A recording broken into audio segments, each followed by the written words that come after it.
Gumagana po ba refrigerator mo? So may pasok kita dyan. Next question, guys. Nag-cutting ka na ba?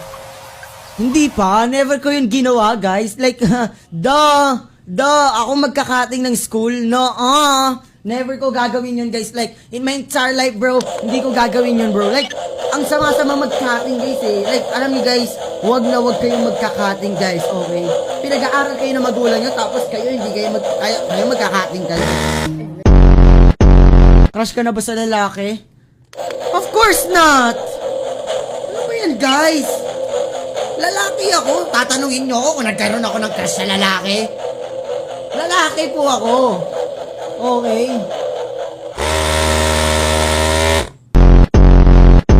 Bakla ka ba? Oo. Bigla kinakabahan ako. Yes, tama! Hala! Girlfriend ka na ba? Marami.